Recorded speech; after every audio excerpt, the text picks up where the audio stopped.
ఒక్క వానరుడంటే ఒక్క వానరుడు యుద్ధభూమిలో లేచి తిరుగుతున్నవాడు లేడు. ఇంద్రజిత్ శక్తి తెలుసు కాబట్టి విభీషణుడు వెళ్ళిపోయాడు, దొరకలేదు. స్వామి హనుమ ఏ అస్త్రము చేత బంధింపబడదు కాబట్టి హనుమ ఒక్కరే ఉన్నాడు. అందరిలో పెద్దవాడు, బ్రహ్మ యొక్క అంశలో వచ్చినవాడు జాంబవంతుడు నేల మీద పడిపోయి ఉన్నాడు. విభీషణుడు కాగడా పట్టుకుని అడిగాడు, తాతా కుశలమేనా అని అడిగాడు. వానరులలో శ్రేష్ఠుడైన హనుమ బ్రతికి ఉన్నారా అని అడిగాడు జాంబవంతుడు. విభీషణుడు అన్నాడు, నువ్వు అడగవలసినది రామలక్ష్మణులు కుశలముగా ఉన్నారా అని అడగాలి.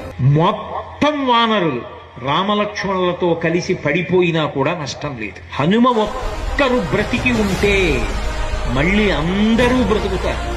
అందరూ బ్రతికి ఉన్నా హనుమ ఒక్కరు పడిపోతే బ్రతికి ఉన్న వీళ్ళందరూ పడిపోతారు. అందుకే నేను హనుమ బ్రతికి ఉన్నారా అని అడుగుతున్నాను.